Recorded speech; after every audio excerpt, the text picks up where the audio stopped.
The first thing I heard was laughter, hers. Not the soft, tired laugh she gave me at home, but something bright and sharp, slicing through the night like broken glass. I froze on the sidewalk outside her office building, my breath clouding in the cold air, as I watched Elena step out beneath the fluorescent lights and slip her hand into her boss's. I felt my chest cave in. Not metaphorically, physically. Like someone drove a fist straight through my ribs and squeezed. She didn't see me. She was too busy staring up at him the way she used to look at me, before late meetings became routine, before her phone started living on silent, before she began sleeping on the edge of the bed like she was afraid of touching me. My wife laughed again. And then he lifted her hand and slid a ring onto her finger. Applause erupted from the crowd of coworkers gathered at the entrance. Phones came out. Pictures. Videos. Someone shouted, "Finally!" Another yelled, "About time, Elena." My heart stopped. I don't remember walking closer. One moment I was rooted to the pavement, the next I was standing just feet away, staring at a scene I couldn't possibly be awake for. Her boss Daniel kissed her. Not a polite peck. Not something forced. Something claimed. Elena didn't pull away. I tasted metal in my mouth and for a second I thought I was bleeding. A small gasp escaped someone behind me, and only then did Elena's eyes lift, straight into mine. Her face drained of color. The ring glittered between us like a joke the universe thought was clever. "Michael," she whispered. My name sounded unfamiliar in her voice. Daniel turned puzzled. His arm remained around her waist, his hand still possessive on her body. "Who's this?" he asked. I didn't answer. I couldn't. The world felt tilted, like gravity was struggling to decide where I belonged. Elena stepped forward, her engagement ring flashing beneath the streetlights. "Michael, why are you here?" My jaw clenched so tight my teeth ached. "I came to surprise you." Daniel scoffed under his breath. "Well, this is awkward." Elena shot him a warning look, but the damage was already done. Something inside me cracked. I don't remember the drive home. I only remember the silence, thick, suffocating, vibrating in my skull like trapped bees.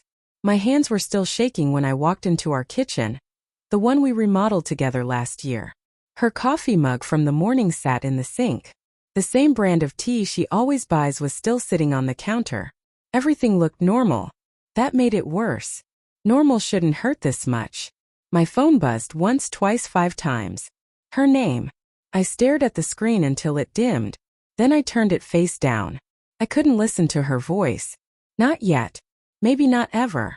At 2 a.m. the front door opened. I didn't move. I was sitting at the dining table staring at nothing. Elena stepped in slowly, as if entering a stranger's home. She removed her heels quietly, like noise might shatter whatever was left between us. "Michael," she said, barely audible. "Is it true?" My voice came out rough. "Were you engaged? Before tonight?" She swallowed. "Yes." My pulse pounded in my ears. "How long?" A long pause. 3 months. The air left my lungs like someone had punched it out. 3 months. 90 days. The same amount of time she'd started working late. Sleeping early. Pulling away. I laughed, a broken, ugly sound. So what was I? A placeholder? A warm body in the house while you built a new life? "It wasn't like that," she whispered. "Then explain it to me." I snapped. "Explain how my wife got engaged to another man and celebrated it in front of her office like I didn't exist." Tears filled her eyes. "I tried to end things with you." "When?" I interrupted. "When did you try?" She hesitated. "I wrote a letter," she said.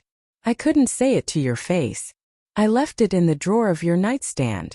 My stomach tightened. The nightstand I never checked. Because she always kept her things there. Because I trusted her. Elena continued, voice trembling. "I thought if you read it you'd understand. But you never mentioned it." "And I. So you took that as permission to get engaged?" My voice cracked, raw and exposed. "Without a divorce? Without even a conversation?" She covered her face with her hands. I know I'm horrible. I never meant to fall for him. It just happened." "People don't just fall," I said quietly. "They walk. Step by step. Choice by choice." Silence pressed between us, heavy enough to suffocate. Finally, I asked the question I'd been terrified of. Did you love him while you were still with me? She lowered her hand slowly. Yes. The word didn't echo. It detonated. Something inside me went still, beyond anger, beyond grief.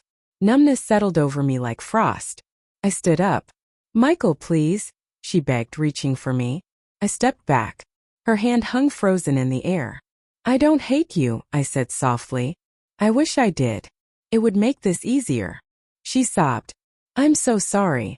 I nodded once, then walked past her, heading toward our bedroom. Not to sleep, to pack. But the twist came the next morning. I was halfway through folding my clothes when her phone began buzzing on the dresser. Over and over. Same number. I shouldn't have looked. But betrayal makes you fearless.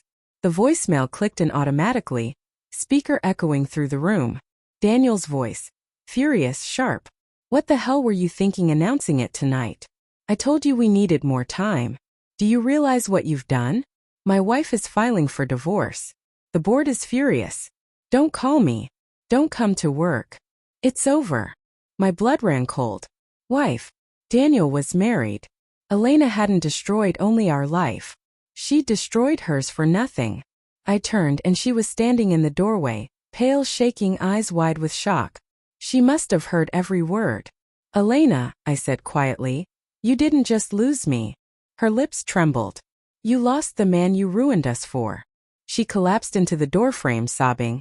Not for me, but for him. And somehow that hurt more than anything else. I took my bag and walked past her without touching her, without speaking again. Not because I wanted to leave, but because staying would have been the slowest kind of death. As I stepped outside, the morning light hit me, cold, sharp, painfully bright. I didn't know where I was going, only that this time she wouldn't follow. Because some betrayals don't end with rage.